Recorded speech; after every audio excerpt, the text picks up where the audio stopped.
La Voz del Derecho presenta Panorama Económico.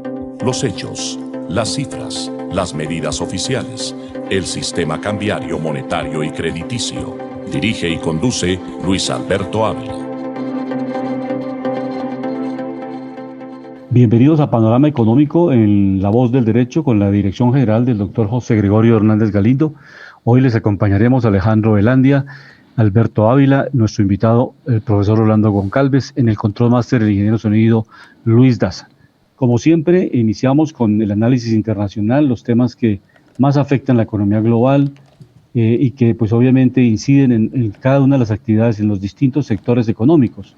Es importante resaltar esta semana, que lo vamos a analizar con más detalle, cómo ha venido, por ejemplo, cayendo las acciones de Netflix, qué está pasando con estas acciones, si son factores de competencia, nuevos agentes en el mercado que han salido a presentar nuevos servicios y además de eso, con menores costos, y han hecho que esta empresa, la cotización en la bolsa, haya caído ostensiblemente en la presente semana.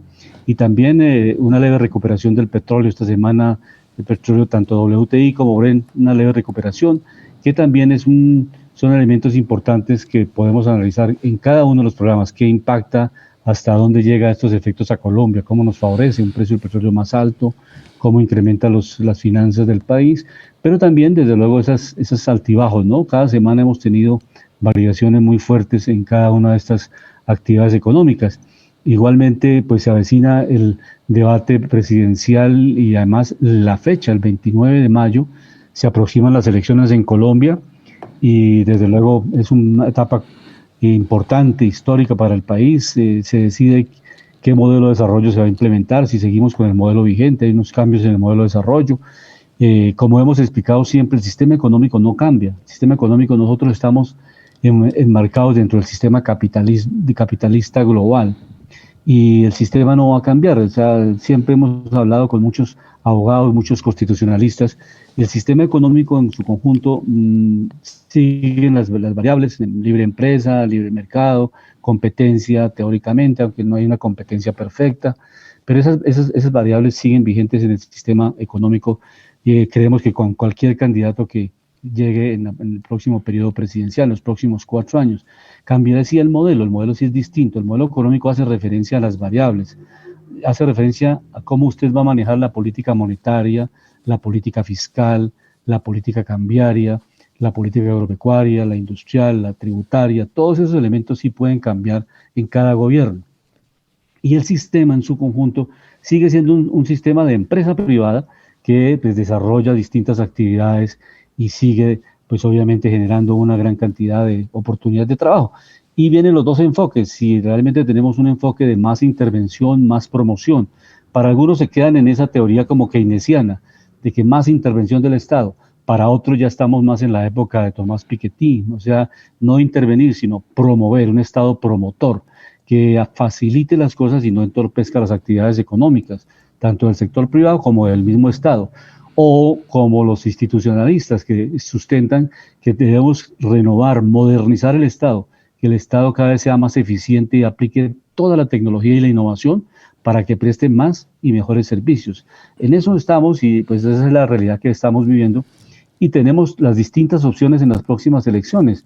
Podemos ir a las urnas, votar en blanco, esa es una opción, votar por el candidato que más, obviamente, de acuerdo a este análisis que vamos a hacer hoy en Panorama Económico, de las propuestas económicas de cada uno de los candidatos. Hoy vamos a presentar la propuesta económica de Gustavo Petro, la propuesta económica de Sergio Fajardo, igualmente la de Federico Gutiérrez y la de Luis Pérez. Y entonces iremos haciendo unas comparaciones, unas referencias importantes de cada uno de los alcances de cada propuesta para que ustedes como oyentes pues puedan tomar sus decisiones libremente y puedan llegar a las urnas, repito, por cualquiera de las opciones que se están presentando en este momento, y cuando ninguna opción satisface la expectativa del constituyente primario, el constituyente primario puede ir a las urnas y votar en blanco. Lo importante, la primera recomendación para construir la democracia es que la gente participe, así como en la democracia pequeña, micro, en un edificio. Si la gente no va a la asamblea, a las reuniones del edificio,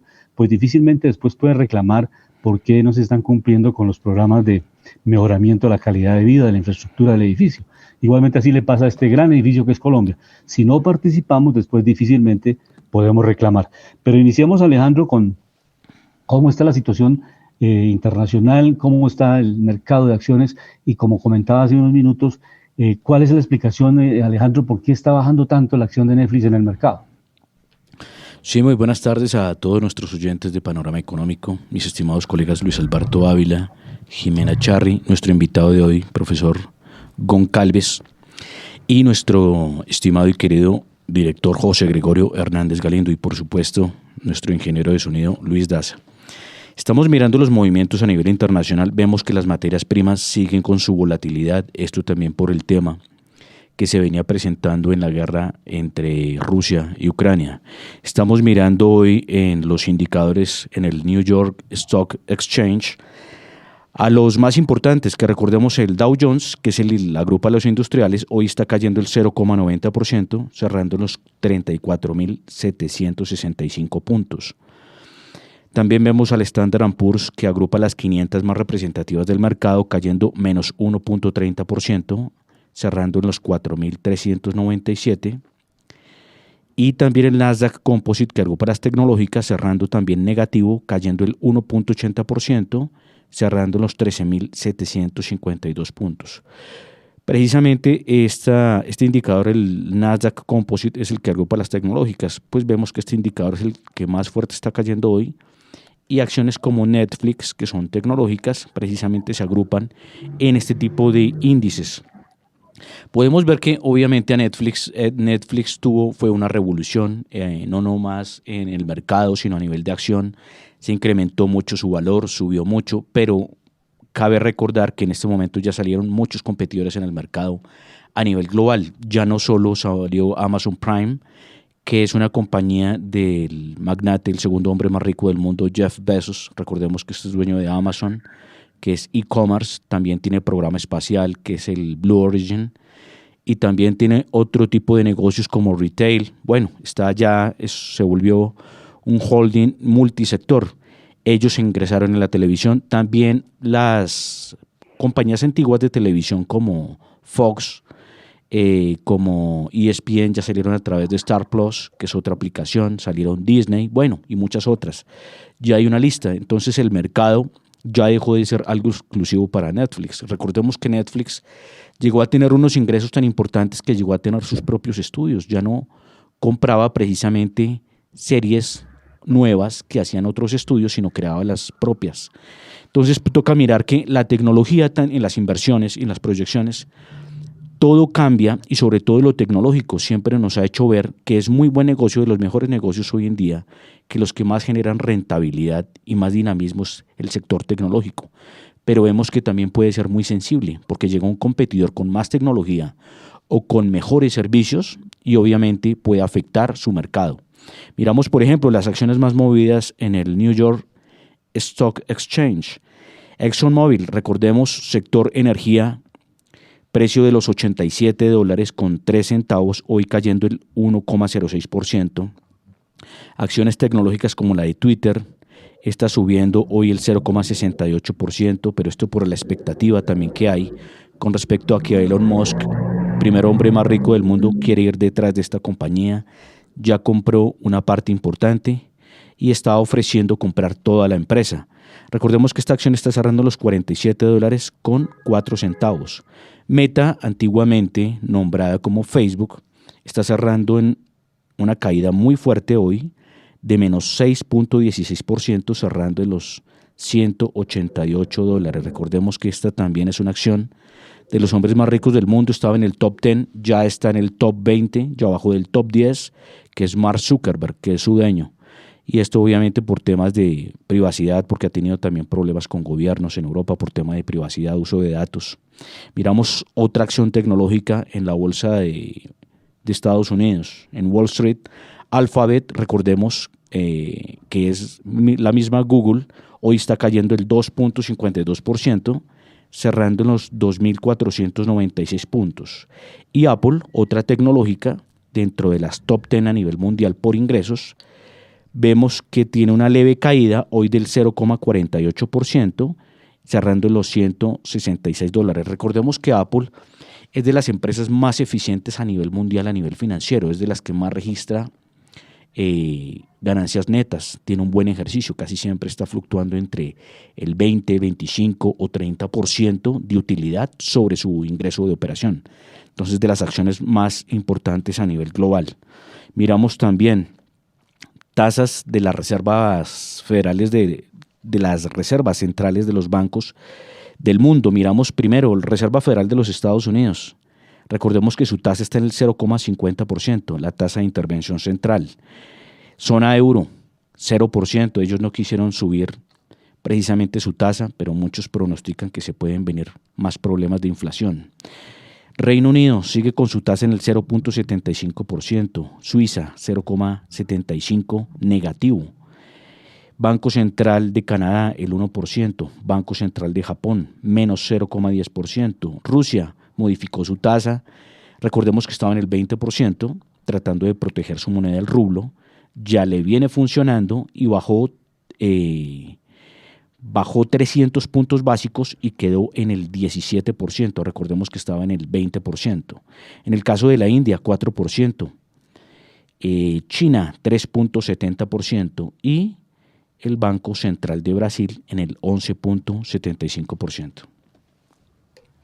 Sí, muchas gracias por estos indicadores.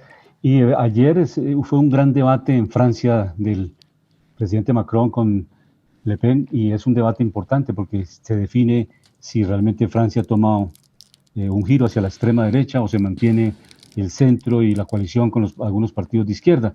Y para analizar este tema global, este tema político, tanto internacional como también nacional, cómo se está perdiendo la conexión entre los programas, el ciudadano, el constituyente primario, más se dedican los candidatos a los debates personales, los debates internos, pero se está perdiendo un poco también la visión del ciudadano, como lo expresa el profesor Goncalves en su columna. Iniciemos, profesor Goncalves, con la muy buena tarde para La Voz del Derecho y Panorama Económico. Bienvenido. Y analicemos exactamente esa primera fase. Francia, que juega un papel muy importante en la Unión Europea y que Le Pen ha planteado la posibilidad inclusive de retirarse de la Unión Europea y de retirarse también de la OTAN, o sea, sería un segundo Brexit, una salida de este país que es estratégico para la Unión Europea. ¿Cómo vio, por lo menos, ya hay muchos análisis de este debate que se llevó anoche a cabo y que pues ganó el presidente Macron, pero que de todas maneras no con la misma diferencia de hace 5 años? Muy buena tarde, bienvenido a Panorama Económico. Buenos días, Luis Alberto, como siempre un gusto saludarte a ti y a toda la audiencia. Bueno, efectivamente fue un debate interesante. La señora Le Pen se presentó mucho más moderada, mucho más calmada, con menos propuestas radicales, tratando de mostrarse tal cual moderada a fin de tratar de buscar los votos del centro que le hacen falta. Pero su campaña anterior, su comportamiento después de la campaña a lo largo de todo el gobierno de Macron, pues la definió, y los franceses tienen claro que la señora es extremista y eso como que no ha gustado. Sorprendentemente, además, en la primera vuelta, la mayoría de los adultos mayores, es decir, de los 65 en adelante, que son los que más votan, votaron por Macron, mientras que los más jóvenes votaron por la señora Le Pen.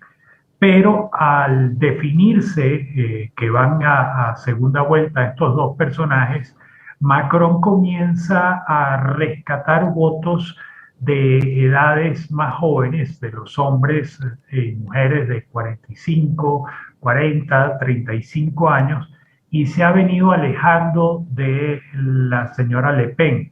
Entonces, me parece que el señor Macron se vuelve a reelegir, sobre todo después de, creo que la estocada final la tenían, evidentemente la tenían desde hace tiempo, pero tú puedes tener las municiones, pero saber cuándo usarlas a veces es más importante que tener buena cantidad de municiones. Y la munición que le mandaron del préstamo que tiene la señora Le Pen con Rusia, pues eso se le enredó la vida a la señora Le Pen y creo que ese es el clavo del ataúd de ella, por lo menos políticamente en esta elección. Dudo además que pueda volver a levantar cabeza porque ya van dos elecciones, no logra el objetivo. Me parece que su partido va a tener que tomar decisiones después de la elección.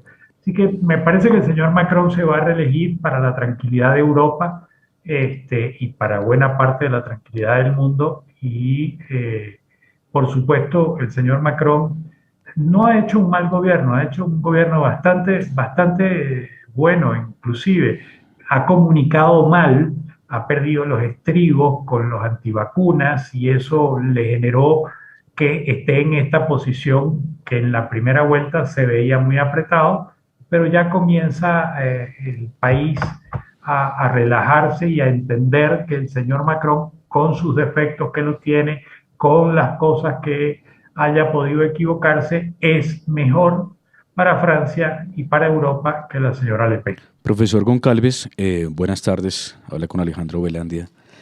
¿Cómo te va, Alejandro? Muy bien. Le quería hacer una pregunta, profesor. Con esto que estamos viendo de las elecciones en Francia, supuestamente Macron y Le Pen ya van para hacer una segunda vuelta, ¿cierto? Correcto. De acuerdo a esto, muchos están criticando a Macron que porque le faltó poder negociar, o sea, poder negociador con Vladimir Putin. Recordemos que pues él estuvo en Moscú tratando de hablar, pero creo que más de hablar trataba era como de imponer, ¿no? Por eso dicen que eso fue lo último que falló, porque pues días posteriores fue la invasión de Rusia a Ucrania. Esto por un lado, y dicen otros que no se ha podido deslindar todavía del poder de Washington, aunque ha tratado. Pues recordemos también que hubo un incidente muy fuerte cuando Estados Unidos le quitó los contratos de fabricación de los submarinos nucleares a Australia por parte de Francia, ¿no? Que ahí precisamente casi que hubo una ruptura de relaciones. Entonces muchos le han dicho que también qué pasa con el liderazgo, ¿no? Y hay algo que le quería preguntar: ¿por qué en Francia los jóvenes están apoyando a la derecha cuando, por ejemplo, en países creo que como Colombia y otros están apoyando a la izquierda? ¿Cuál es ese factor ahí como diferente? Mira, coincido contigo en buena parte de tus planteamientos. Macron hábilmente trató de llenar el espacio que dejó la señora Merkel una vez que entregó el poder, pero no es fácil de llenar, es una camisa muy grande la que ella dejó y no es cualquiera que lo puede llenar. Macron ha estado batallando con eso. Tienes razón, el lío de los submarinos le pegó muy duro hacia lo interno. Ahora, con relación a por qué están votando a los jóvenes a la ultraderecha y en América Latina votan a la izquierda. Bueno, por un tema muy sencillo a mi manera de ver. Esto requiere mucho más estudio, pero todo lo que he investigado hasta ahora es que la posición de la ultraderecha, en el caso de la señora Le Pen, se ve como la posición antisistema, la posición que va contra el status quo, aunque ella viene del sistema y ella es parte del sistema, pero se ve antisistema y por eso los jóvenes se van a ese lado. Mientras que en Latinoamérica los antisistemas, los progresistas, con la etiqueta que lo querramos poner, lo representa la gente de izquierda. Entonces, por eso los jóvenes tienden a ir por naturaleza hacia ese lado. Me parece que ese es el factor fundamental. Puede haber otros, pero hasta ahora lo que me he encontrado ha sido esa realidad.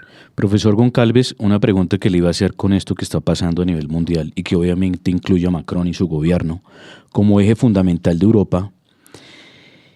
Me parece que Washington está teniendo una influencia tan fuerte, esto hablando de la administración Biden sobre Europa, que la que está sufriendo acá es Rusia, Europa, con lo que está pasando. ¿Hablo de qué? Las sanciones que van para Rusia están afectando mucho a los europeos. Recordemos que los europeos viven mucho de las materias primas, en especial del petróleo, del gas, ciertos metales y fertilizantes, que esos son los fuertes, por ejemplo, de Rusia. ¿Cómo es que un político va a sacrificar que porque le dan una orden va a sacrificar al mismo pueblo cuando se le suben precisamente los costos de los servicios públicos, esto es lo que tiene que ver con energía y otros, los fertilizantes que precisamente son precursores de los alimentos. ¿Por qué no se le cuenta a la gente por un lado la verdad y por qué este político no se vuelve responsable y se va a negociar? Porque es que a la gente tampoco le cuentan la verdad de lo que está pasando en el tema de Rusia y Ucrania. Eso también es un mandato que viene de Washington, que era cerrarle precisamente las puertas y desestructurar la Unión Soviética. Los occidentales, esto hablando de los europeos y los norteamericanos, en su momento quisieron no solo desvertebrar la Unión Soviética, sino partir la Federación Rusa por partes, porque muchos en Europa y lo decían, que cómo era posible que un solo país tuviera tantos recursos y tanta tierra para él solo. Mira, hay distintos enfoques y cada quien es libre de pensar y de verlo como lo quieran poner. Pero yo quisiera ir más al fondo de esto. Durante muchísimo tiempo, y hoy estamos pagando las consecuencias de eso, la política dejó de ser política dejó de hablarse de democracia y de los principios democráticos y de los valores humanos, y pasó a ser una política de intereses. Si Luis Alberto Ávila me interesa, entonces yo estoy bien con Luis Alberto Ávila. No importa que Luis Alberto Ávila haya violado los derechos humanos. Si yo estoy bien, Francia está bien con Alemania, Alemania está bien con la Unión Soviética, con Rusia, como lo quieras poner, porque, bueno, el 40% del gas que necesitamos se lo compramos a ellos y entonces nos vamos haciendo los locos. De hecho, por ejemplo, el gasoducto, el que ahora Alemania, que fue uno de los promotores de ese gasoducto, que ahora no lo quiere certificar, ¿por qué lo estaba haciendo Merkel? Bueno, porque necesitaba la energía. El problema es que hubo un despertar y pareciera ser que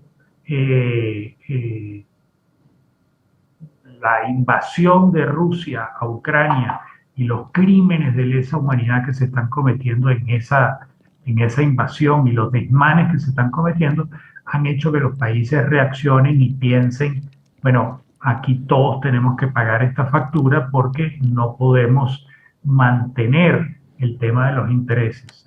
La política tiene que sobrevivir, las democracias deben sobrevivir, el respeto a los derechos humanos y a la dignidad de la persona humana tiene que sobrevivir por encima de los intereses. O sea, no hay nada más prioritario.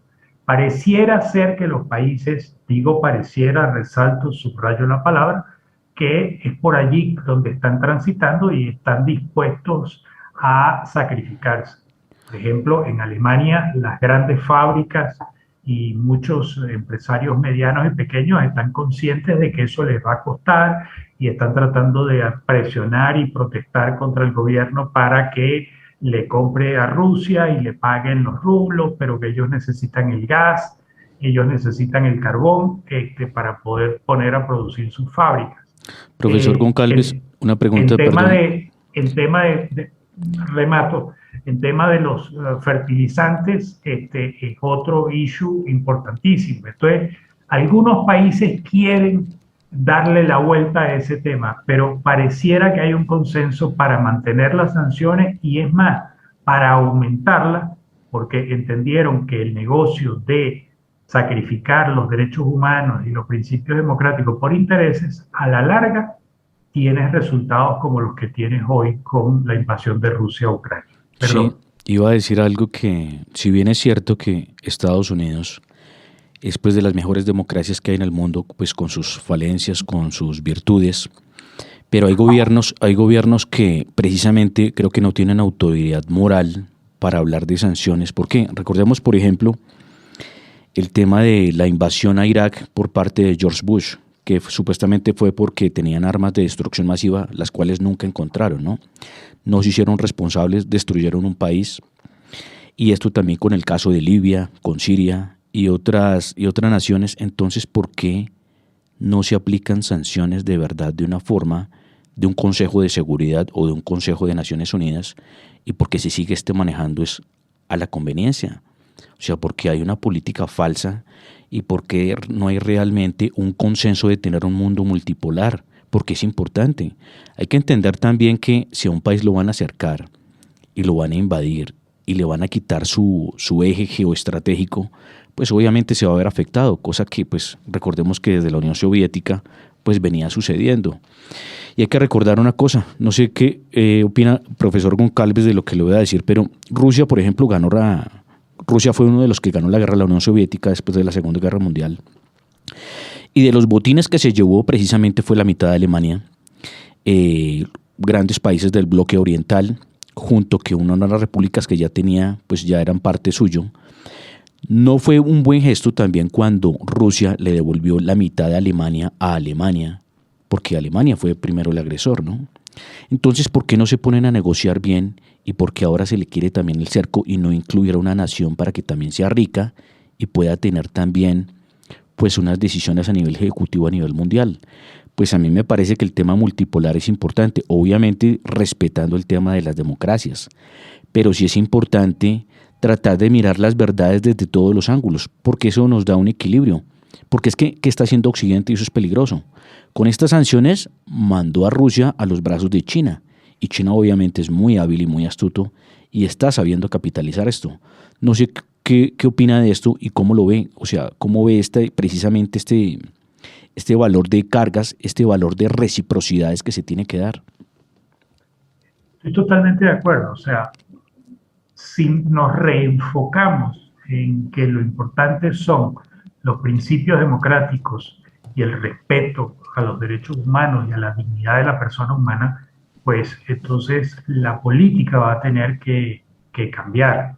Organizaciones y organismos como las Naciones Unidas, la OEA, el Fondo Monetario, el Banco Mundial, todos van a tener que cambiar su enfoque, todos van a tener que cambiar la manera de cómo se están haciendo las cosas y sobre todo tomar decisiones mucho más rápidas. Por ejemplo, hoy en el mundo hay más de 60 conflictos armados. Bueno, ¿qué ha hecho la ONU al respecto?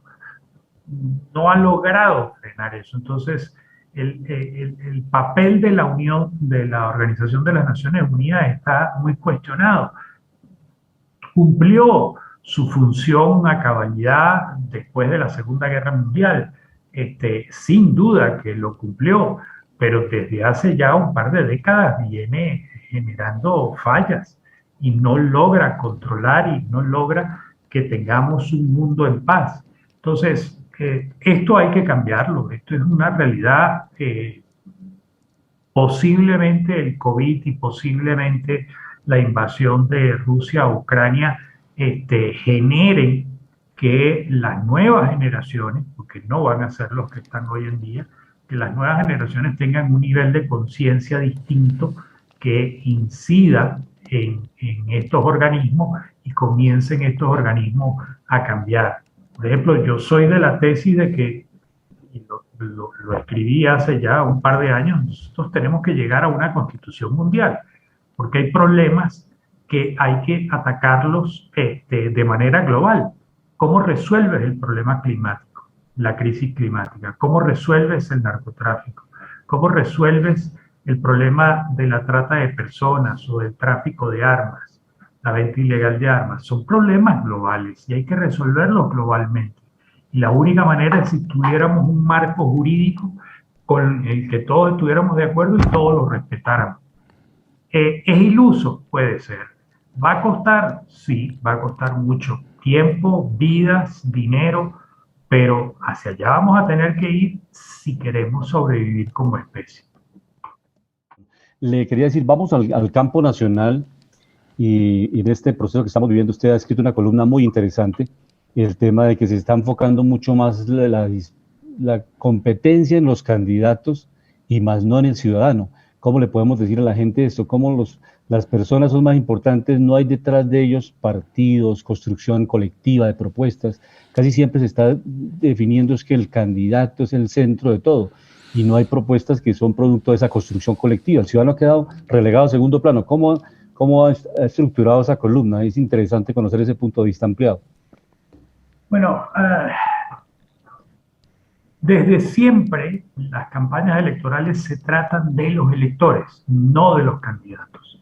Sin embargo, hay una tendencia en las últimas 2 décadas fundamentalmente, donde las campañas han encontrado, y algunos dirigentes han encontrado, que con menos votos se puede llegar al poder. ¿Y cómo hago para con menos votos llegar al poder? Bueno, tengo que dividir la votación. Y para dividirla, entonces tengo que hiperpolarizar la sociedad y tengo que dividirla. Y para dividirla e hiperpolarizarla, tengo que tomar las emociones negativas y comenzar a estigmatizar a mis adversarios. Entonces ya no les llamo adversarios, sino enemigos, lo cual me parece terrible. Pero en ese andar que hemos ido construyendo a lo largo no solo de Colombia, sino a lo largo de buena parte de Latinoamérica y en algunas otras partes del mundo, entonces estamos enfocados en lo negativo. ¿Y qué es lo más sencillo? Bueno, el candidato A ataca al candidato B y el candidato C se mete en la pelea entre los dos y ataca a los dos, etcétera, etcétera. Y se olvidan que el tema es hablar de los problemas ciudadanos, hablar de cómo resolver las angustias y los anhelos que tienen los ciudadanos. Pongo un ejemplo muy rápido. Si recuerdan la elección en el Ecuador, en la primera vuelta había 17 candidatos. De los 17 candidatos pasan 2 a segunda vuelta, uno con 30 y algo %, que era el señor Araúz del correísmo, y el señor Guillermo Lasso, que pasó con 17-18%. Casi que se queda para la segunda vuelta. En la primera vuelta el debate se centró entre Correa y los anticorreístas y se habló fue de política, y por eso la dispersión de los votos y por eso tan pocos votos que lograron la gran mayoría de los candidatos. Para la segunda vuelta el señor Lasso hace un giro estratégico enorme y fundamental.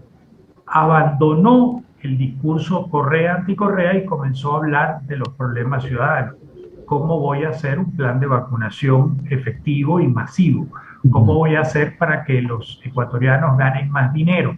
Y se centró en los problemas ciudadanos y eso hizo que ganara la segunda vuelta con relativa facilidad. Ahora, lo que estamos viendo en Colombia, y es preocupante, es que los 3 principales candidatos están hablando de ellos y hablando de los otros, atacándose, pero difícilmente vemos una campaña donde se hable de los problemas ciudadanos y cómo esos candidatos lo van a resolver, cómo van a resolver las angustias y los anhelos que tienen, cómo van a resolver esas preocupaciones que le quita el sueño a los ciudadanos. Y además de eso estamos viendo campañas muy pobres, muy sonsas, muy aburridas, típicas campañas de siempre, de abrazar, de besar, de hablarle a los electores. Pero yo me pregunto, ¿acaso se han sentado a escuchar a los electores? ¿Acaso se han puesto en los zapatos y en la piel de los electores para sentir y vivir lo que los electores sienten y viven y en función de eso generar propuestas? Porque hay propuestas interesantes, pero la pregunta que yo me haría es, esas propuestas salidas de un escritorio, ¿es lo que realmente le importa a la gente? ¿Es lo que realmente la gente está esperando? Profesor. Y esa desconexión es lo que me preocupa, porque vamos a ir a una primera vuelta donde el país va a estar hiperpolarizado, dividido, y probablemente se repita el escenario de 2018, tan simple como eso. Y yo no sé si eso es lo más favorable. En todo caso, los niveles de abstención siguen estando allí. 50% de la población sigue sin manifestarse, y esto tampoco va a cambiar si la población no se mete, no participa, no se mete en la discusión, no opina y sobre todo no presiona a los políticos para que los políticos rindan cuentas.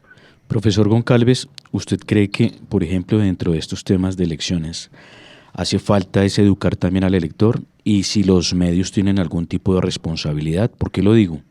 porque es que obviamente muchos candidatos salen a hablar cosas, pero a veces no las sustentan con números, con el paso a paso y cómo se daría, y si es sostenible y qué riesgos tiene cada política que se implemente.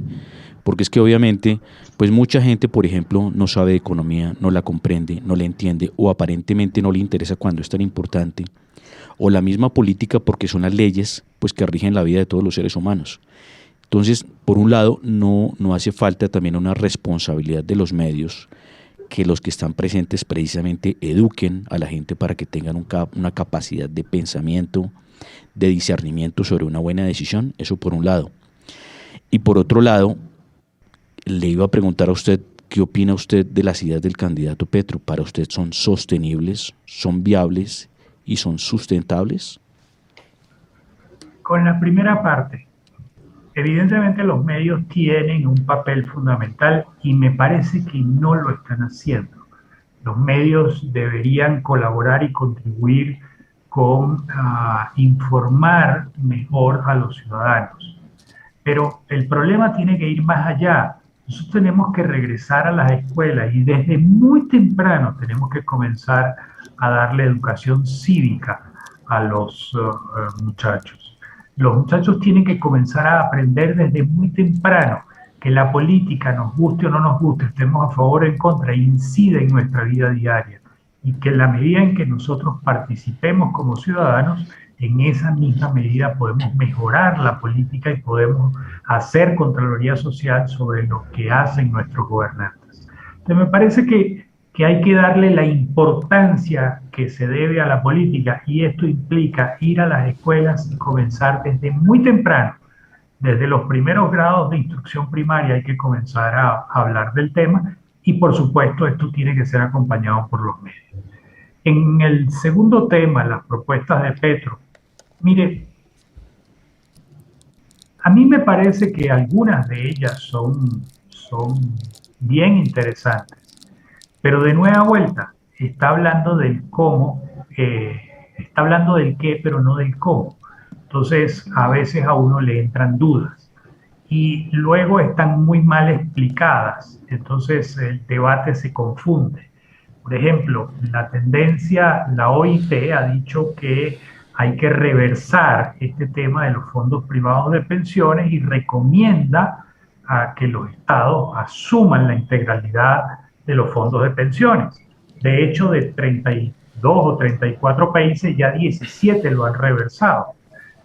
Petro lo propone, pero lo explica tan mal, que generó un debate que lo perdió y que le ha costado puntos en las encuestas, porque no supo explicarlo. Lo mismo pasa con el tema de la salud.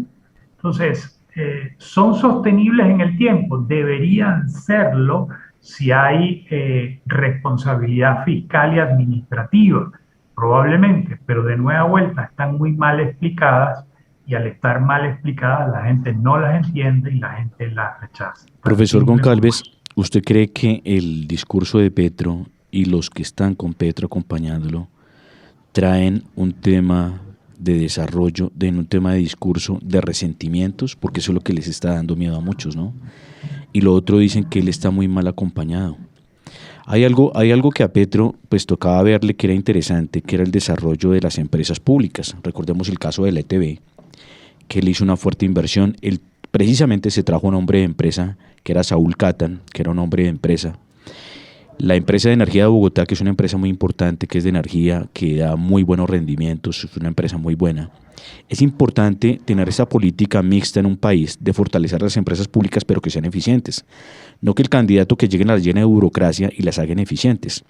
Esto para hablar de cosas que de pronto son positivas, pero cómo atacar, por ejemplo, un sector y enfrentarse a él, que es el sector de las materias primas, en este caso el hidrocarburo, que es el petróleo que le ha dado Colombia primero.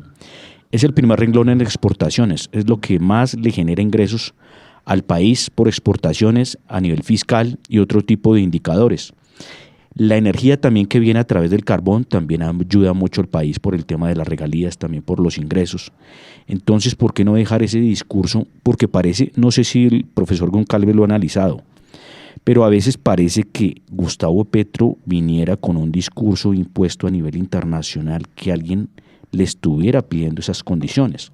Porque claro, estamos de acuerdo con el cambio climático, pero profesor Goncalves, no solo el petróleo, no solo el gas, sino otro tipo de exploraciones le hacen daño al planeta.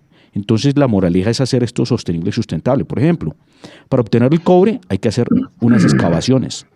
Para los materiales de construcción hay que tener minas, canteras y también hacer la excavación al suelo.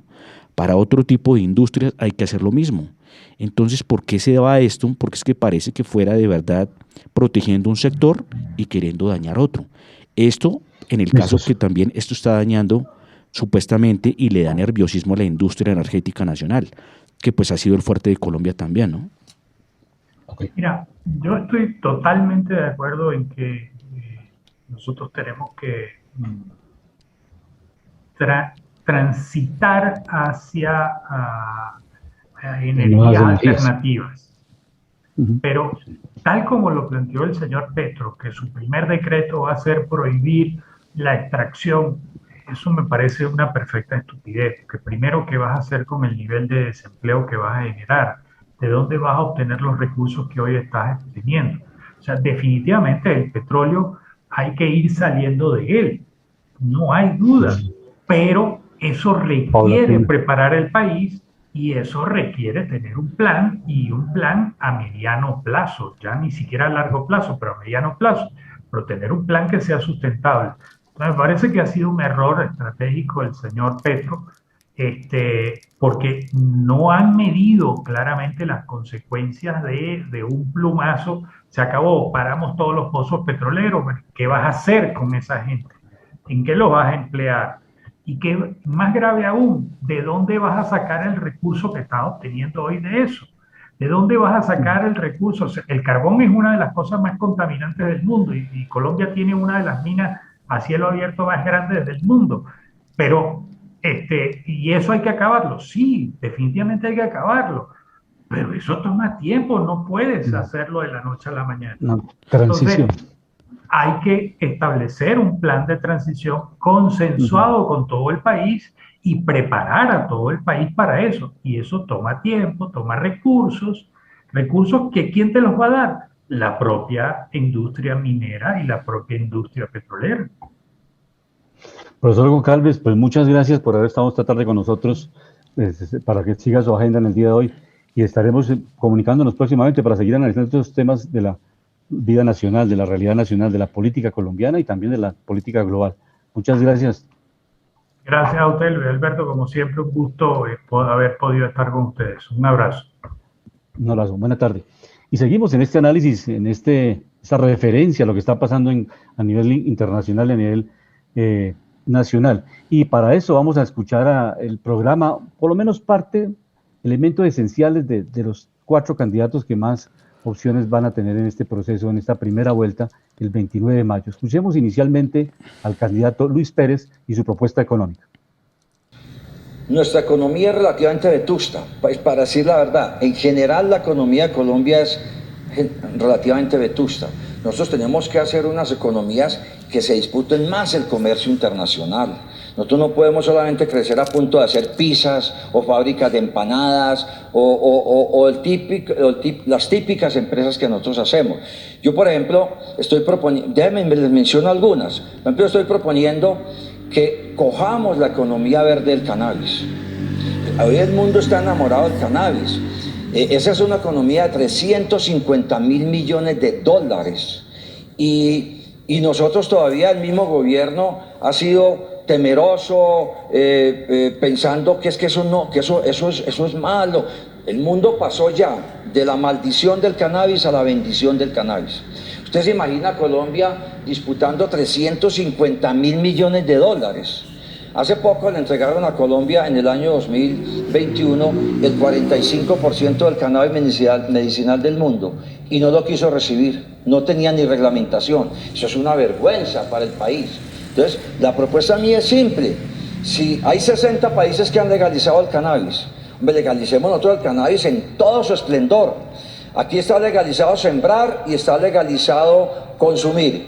Y comercializar se lo dejan a los bandidos. Eso es inaceptable en este país. Entonces lo que tenemos que hacer es sembrar las 200.000 hectáreas de coca. Sembrémoslas en cannabis, tiene una rentabilidad muy parecida.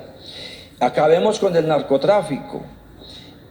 Hagamos que los campesinos se asocien en cooperativas, que estas MIPYMES empiecen a trabajar en productos farmacéuticos, en nuevos alimentos, en cervezas con cannabis, en chicles con cannabis, y que empecemos a exportar. Eso no es para que nos lo consumamos nosotros. A nivel internacional tenemos un espacio gigante. O sea que Colombia perfectamente, si tuviera entre el 10 y el 20% del negocio, porque no producimos vino, pero producimos el mejor cannabis del mundo, podríamos tener aquí 50.000 millones de dólares de nuevas exportaciones con las MIPYMES, porque esto está muy bueno para hacer alimentos, para hacer productos industriales como el cáñamo. O sea, habría mucho que hacer. Yo incluso les voy a decir esto: yo creo que la gente va a dejar de fumar cannabis, va a dejar de fumar marihuana, porque le va mucho mejor comiéndose un chicle que tiene buen sabor, que estar por ahí escondido en una esquina bregando a prender un tabaquillo que mal hecho, inclusive en general. Entonces, mire, el café nos trae 2.500 millones de dólares. Y estamos hablando de una economía que nos puede traer 40.000 o 50.000 millones de dólares. O sea, es el análisis, o por lo menos elementos básicos de la propuesta de Luis Pérez. Recordemos que Luis Pérez también pues, fue gobernador de Antioquia, fue alcalde de Medellín, y también propone el lanzamiento de un satélite, que Colombia requiere un satélite para que lleguemos con Internet a todo el país, porque en este momento es muy costoso llegar a regiones donde hay un número de pobladores muy pequeños, y a ciudades muy pequeñas, municipios muy pequeños, y el costo de llegar con Internet con el sistema tradicional, con todas las torres, ese proceso que es tradicional de instalar todas las redes, es muy costoso. En cambio, si lanzamos un satélite o tomamos en arriendo un satélite, podemos llegar con excelente, de primera calidad, con Internet a todos los municipios de Colombia, y esta es una gran estrategia para generar una alternativa de desarrollo, porque en este momento la educación virtual no se puede desarrollar de igual calidad en la provincia colombiana que en el centro del país. Pero ahora escuchemos al candidato Sergio Fajardo y su propuesta económica. Que el estallido social, así como en Chile empezó porque aumentaron el precio del transporte público un poquito, porque fue un poquito, aquí fue una reforma tributaria que fue la que dio origen al estallido social de abril del 2021, ¿sí? Entonces, nosotros vamos, reforma tributaria, inmediatamente vamos a empezar con un plan de emergencia, empleo de emergencia. No solamente emergencia en el sentido de unas condiciones coyunturales en algunos lugares, sino tenemos que desatar en la medida de lo posible un programa grande de empleo. Y sobre esa marcha nosotros vamos a empezar a revisar las condiciones laborales, cuáles.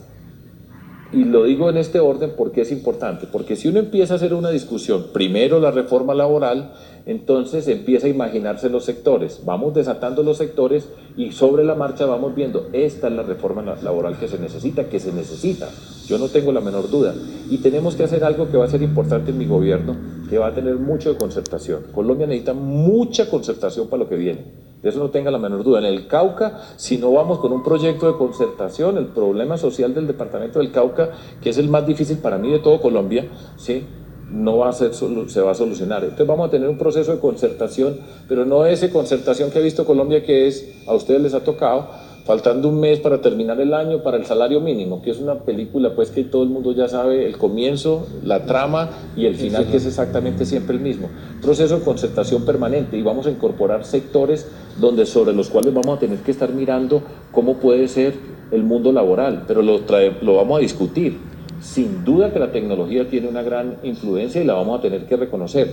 El mundo rural en primera instancia es el primero que necesita revisión del tema laboral. Es estacionario, las condiciones en ese mundo rural no se corresponden con los empleos formales en la industria, por ejemplo, en los centros urbanos. Pero la palabra va a ser concertación y orden de los factores. Primero la tributaria, vamos a desatar el tema de empleo como un proyecto grande de país, lucha contra la corrupción y por supuesto donde yo estoy en la vida la educación. Y escuchemos también en este escenario donde estamos viendo las distintas propuestas económicas. Sergio Fajardo está muy empeñado en hacer una reforma tributaria que le genere 33 billones al Estado colombiano para poder atender estos planes de emergencia social, generación de empleo, infraestructura y todo el manejo de educación y educación virtual, la universidad virtual que él plantea desarrollar en todas las regiones del país. Escuchemos al candidato Federico Gutiérrez y su propuesta económica acá en La Voz del Derecho. Nuestro sistema productivo y buscar la forma de inclusive ampliar la base exportadora y entender también que hay una realidad, y es como cuando alguien dice es que manejemos el tema de los aranceles como si eso solo fuera en una doble vía, en una sola vía. No, si tú aumentas el tema de aranceles, pues también los productos colombianos a los países a donde van, pues también le ocurre lo mismo y terminamos es en un círculo vicioso. Lo que tenemos que hacer es competitivos y saber apostarle a los diferentes sectores económicos. Yo, por ejemplo, creo y estoy convencido que uno de los elementos en los que Colombia debe concentrar su estrategia, aparte de las economías tradicionales que hoy desarrolla, es el campo. Tenemos 22 millones de hectáreas cultivables y cultivamos entre 5 o 7 millones de hectáreas. Por eso es tan importante una política en la cual, mire hoy la discusión que tenemos alrededor de la inflación, cómo tenemos una inflación muy alta que hoy afecta especialmente a los hogares de bajos ingresos en Colombia, una inflación de la canasta familiar superior al 20%.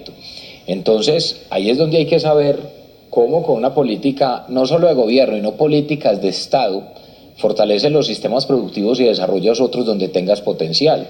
Y ahí es donde nosotros hemos propuesto en el tema del campo invertir en infraestructura, por ejemplo, las vías terciarias para el campo. No va a haber desarrollo del campo si no hay vías terciarias y no hay infraestructura. Pasar de 1 billón de pesos de inversión anual a 3 billones anuales de infraestructura para el campo en vías terciarias. Sistemas de riego y distritos de riego. Los últimos distritos de riego desarrollados en el país son de la época de los 50, de la década de los 50 y de los 60. Necesitamos distritos de riego. Necesitamos llegar con créditos blandos también a nuestros campesinos, a los pequeños, medianos y grandes productores y eliminar cadenas de intermediación. Así es como vamos a aumentar esa base exportadora, pero no como algunos otros plantean, Jaime, que es básicamente cerrar fronteras. No, pues es que los que han cerrado fronteras son los que han fracasado. Nosotros aquí tenemos que estar abiertos es al libre comercio. Yo creo que lo que tenemos que hacer es fortalecer nuestros sistemas productivos y cada una de las cadenas de lo que tú has mencionado, el comercio, ser cada vez más competitivo. Y yo creo que también hoy tenemos nosotros la posibilidad como colombianos de aumentar esa base exportadora y no resignarnos a lo que hoy tenemos. Y finalmente, escuchemos al candidato Gustavo Petro y su planteamiento económico, las ideas más importantes de la propuesta económica de cada uno de los candidatos. Escuchamos a Sergio Fajardo, a Luis Pérez, a Federico Gutiérrez y ahora escuchemos a Gustavo Petro. Es incentivar la producción. Hasta ahora el sistema económico colombiano, y creo que ese sistema ha llegado a su agotamiento, en los últimos 40 años se ha centrado en exportar petróleo, carbón y cocaína. Son nuestros 3 principales productos de exportación. El año pasado fue la cocaína el primero. Es insostenible, el de la cocaína no hay que explicarlo mucho. Mientras sea ilegal, solo genera violencia, muertes, mecanismos de desestructuración social y estatal, permanentes y cada vez más profundos. El de carbón y el del petróleo es insostenible también, porque terminan siendo más venenosos desde el punto de vista de la estabilidad de la vida en el planeta. Acaba de publicar un diario, uno de los diarios de Colombia, un informe del panel de expertos de Naciones Unidas, que son miles de científicos, donde solo nos dan 8 años en promedio para toda la humanidad para lograr no llegar al punto de no retorno. El punto de no retorno es que si lo sobrepasamos, ya cualquier cosa que hagamos es tarde, porque los mecanismos cíclicos del planeta en términos de su clima adquieren autonomía respecto a las emisiones de CO2 que haga o no haga el ser humano ya no tendrían mayor incidencia. Entre más, pues más se complica, más se acelera, pero el punto de no retorno es que el planeta comienza desde el punto de vista de la vida a involucionar. El ser humano completa en todo el planeta. 8 años dan ellos para una estrategia de reducción sustancial del consumo y del petróleo, del consumo de petróleo y de carbón, y eso afecta a nuestra economía directamente, porque si dependemos desde eso, más la cocaína, pues estamos en una insostenibilidad total. Y por tanto es necesario desplazarnos hacia otra perspectiva económica. ¿Cuál? La producción, la agricultura, la industria y agrego el turismo. Por el potencial que tiene el país, la agricultura implica una serie de reformas de tal manera que volvamos, porque lo éramos en el pasado, a ser potencia agraria en Colombia. La agricultura que necesitamos ya no puede ser como en el pasado simplemente producir materia prima bruta, el café en grano por ejemplo, sino agroindustrializar. Y la propuesta que he elevado al país es que en términos de una mejoría de la equidad social y de sentar bases para una sociedad en paz, esa agroindustrialización debería quedar en manos del propietario de la producción en bruto, es decir, del campesino, del pequeño y mediano productor agrario, que asociativamente podría tener y ser dueño de la agroindustrialización. Sí, hay algo muy importante que quería añadir con respecto a todas las intervenciones, que hay muchas que son interesantes y se pueden combinar. Si Colombia hubiera sido potencia agraria ante la apertura económica, pues hubiera sido competitiva y se hubiera defendido. Es que esto tiene un tema más de fondo que siempre lo he hablado, que es el tema de los impuestos. Si no trabajamos en una cadena de impuestos que sean positivas para la inversión y la producción, pues el sistema no va a cambiar, porque es que nosotros, como lo decía un candidato, creo que era Fico, no nos podemos cerrar al mundo. Nosotros tenemos que ser competitivos con costos, porque si nosotros cerramos puertas, pues sencillamente nos cierran las puertas. Entonces es importante también, y lo que nos encantaría tener acá a Gustavo Petro y preguntarle un día y ponerlo eso en contexto. Hay muchas cosas de la industria que requieren exploración y perforación de la tierra. ¿Va a acabar con todas esas industrias? Si bien estamos de acuerdo, hay que tener cuidado con el planeta. Sostenibilidad y reparación, que me parece positivo e importante, tampoco nos podemos pegar un tiro en el pie, generando precisamente un estancamiento y un paro de los sectores económicos más importantes. Es generarles viabilidad a futuro y también tener otra cosa de conciencia. Nosotros tenemos ventaja comparativa con respecto a otros países. Repito, no todos los países tienen petróleo, no todos los países tienen gas. Eso es una ventaja comparativa. El tema del hidrógeno lo va a producir, si tiene la tecnología del dinero, cualquier país del mundo. Y nosotros perdemos ventaja comparativa. No con eso estoy queriendo decir que es que tenemos que sostener eso, sino tenemos que ser fuertes en el sector energético y crear una canasta que nos vuelva más potencia. Este es uno de los sectores más importantes junto con el de la tecnología. Y cerrando con indicadores nacionales tan importantes para Colombia, vemos el precio del dólar, del dólar versus el peso colombiano, en los 3.771 pesos por cada dólar.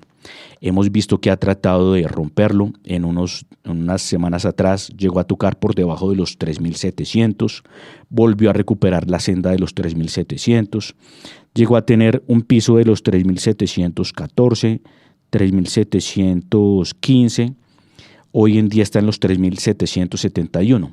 ¿Qué es lo que va a hacer mover esto? Uno, pues obviamente el tema de inflación de cada país. También el tema de lo que se viene de tasas. Recordemos que en Colombia la reunión para nueva fijación de tasas se viene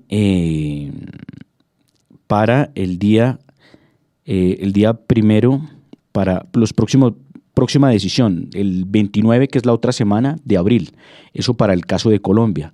Recordemos que la tasa de intervención central en Colombia es del 5%. Recordemos que la próxima semana se puede mirar una próxima noticia. En el caso de los Estados Unidos, porque nos toca revisar que si ellos suben tasa primero, pues nos afecta también. Y si Colombia la sube primero, pues también nos afectaría de forma más positiva. En Colombia es la próxima semana y en Estados Unidos va a ser el 4 de mayo. Entonces nosotros tenemos un margen y se podía prever, porque uno no puede dictaminar esto porque es que el movimiento de la moneda tiene muchos valores que la pueden sacar de orden con respecto al análisis. Pero según lo que vemos es que si la decisión del Banco Central de Colombia de la República es positiva con el incremento de tasas, pues puede ayudar a que el dólar rompa a la baja los 3.700. Recordemos que el precio del dólar está cerrando, para que los oyentes lo tengan presente, en los 3.771 pesos. Y otra noticia muy importante, vemos que Colombia tiene una inflación del 8.53%. En el caso que no dijimos Estados Unidos, el último dato que tenemos de inflación es del 8.5%. Pues para Colombia es un escándalo, pero para Estados Unidos esto es un despropósito. Históricos que no se veían hace 40 años en los Estados Unidos, esto basado en su política económica. Y también el déficit comercial de los Estados Unidos está en récords negativos nunca antes vistos. Esto es desastroso para la economía de los Estados Unidos. Esto destruye el aparato productivo. Resulta que el déficit está en menos 89.000 millones de dólares. Y con esto cerramos los indicadores con materias primas, recordemos, importantes para nuestro país. Recordamos que el petróleo, el caso del WTI, referencia a Texas, está cerrando los $104, subiendo el 1.82%. En el caso del Brent, cerrando en los $108.31, subiendo el 1.41%. En el caso del gas natural, cayendo hoy levemente o corrigiendo el 0.59%. El oro, recordemos, está acercando a los $2.000 por onza, está cerrando los $1.953 por cada onza, cayendo levemente el 0.11%. En el caso de la plata, recordemos que con el oro son refugios a nivel global, a nivel de capitales. Miramos que está cayendo el 2.06%, cerrando los $24.75. Y con estos datos nos despedimos. La Secretaría de Hacienda ha planteado la posibilidad de reformular el calendario tributario para Bogotá. Entonces es muy importante informarle a los empresarios de la ciudad y de la región que es factible, porque ha habido unas fallas muy profundas en el tema de la plataforma y el nuevo proveedor de esta nueva plataforma que no está prestando servicio. La gente no está conectándose, no puede bajar su factura electrónica y a algunas personas les toca ir a los diferentes centros de atención del distrito. Entonces esta situación, son 1.600.000 bogotanos que van a pagar el impuesto predial próximamente, pero no lo han podido hacer. Entonces estaremos muy dependientes y en el próximo programa les diremos cuáles son las nuevas fechas, el nuevo calendario tributario. Luis Alberto, una pregunta. Con la dirección general del doctor José Gregorio Hernández, llegamos al final de Panorama Económico. Hoy estuvo Alejandro Velandia, profesor Orlando Goncalves, en el control máster de ingeniero de sonido Luis Daza, y el análisis de las propuestas económicas bien interesantes de todos los candidatos a la presidencia, los que más tienen opción para llegar a este cargo de la presidencia de Colombia. Buena tarde para todos. La Voz del Derecho presentó Panorama Económico. Los hechos, las cifras, las medidas oficiales, el sistema cambiario, monetario y crediticio, la agricultura, la industria, en La Voz del Derecho.